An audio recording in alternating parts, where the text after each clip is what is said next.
We're making these no-bake salted caramel coconut macaroons. These no-bake cookies are extremely easy to make and only require just a few ingredients. To get started, grab a medium-sized pot. To the pot over medium heat, we need 6 tablespoons of salted butter, 1 11-ounce bag of Kraft's caramels. You can use either the classic individually wrapped square caramels or the bites like I'm using, and 3 tablespoons of milk. We're gonna let this all melt down, again over medium heat, stirring frequently, making sure the mixture doesn't boil. Once it all looks nice and smooth, we're gonna turn off the heat and add in roughly 4 to 5 cups of shredded sweetened coconut flakes. The more you add, the less sticky the overall product will be. I started out with 4 cups and gradually decided over the course of mixing that in that I might as well add in the remaining last cup. I basically used an entire 14-ounce bag of coconut flakes. So if you want to make yours exactly like mine, just dump in the whole 14-ounce bag. Once everything has been fully mixed together and you don't see any more white bits of coconut flakes, we're ready for the next step. The recipe says we should get roughly 24 cookies. And of course, this entirely depends on the size of the cookie scooper you use. If you want bite-sized cookies, use a 1.5 tablespoon size cookie scooper. You will get a little bit more than 24 cookies though. If you want a more bigger 2 to 3 bite-sized cookie, use a medium-sized cookie scooper. That's roughly about 2.5 tablespoons worth. You won't get 24 cookies, but at least you'll have a nice sized cookie. Once you've decided on a size, grab your cookie scooper and scoop out some of that delicious goo.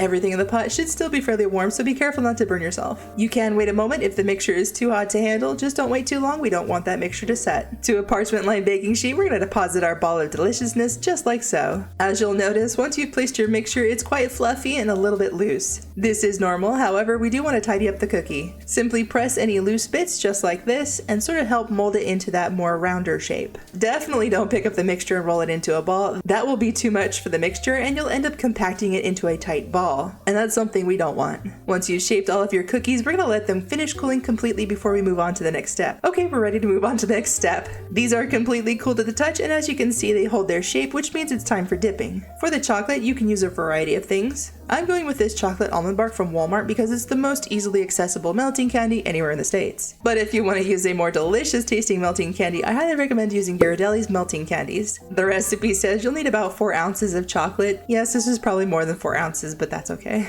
To melt the chocolate, there are melting directions on the back of the package. If you'd rather not read them, a good rule for melting candies in the microwave is 1 to 2 minutes, stirring every 20 to 30 seconds. Yes, you have to stir your chocolate. If you don't, you risk burning your chocolate, so please stir that chocolate. Once your chocolate is nice and melted, we're not going to thin any of this out. We like this amount of thickness. Grab a cookie and dip the bottom into the chocolate like so. You can dip them in as much or as little as you like. Then place them back onto the parchment paper to fully set. Once all of your cookies have been dipped, pour the remaining chocolate into either a piping bag or a sandwich baggie. Snip off the tip and drizzle on some more chocolate. Do this for all of your cookies and remember not to pick them up until the chocolate has had a chance to fully set. Lastly, while the chocolate is still wet, you can add on a sprinkling of sea salt flakes if you so choose. I did not have any flakes on hand, just the coarse stuff, the kind you'd use for homemade pretzels. I think either will work. Just note that the flakes technically would be better as they would melt in your mouth a little bit more faster than the coarser size. All in all, this cookie definitely reminds me of that Girl Scout cookie minus the actual cookie part. You know what I'm talking about.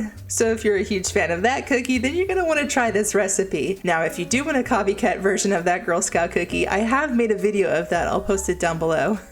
Here's a side-by-side comparison of the different sizes we made today. Also, a link to the cookie scoopers I used are in the video's description box along with the recipe. Here's an ingredients list.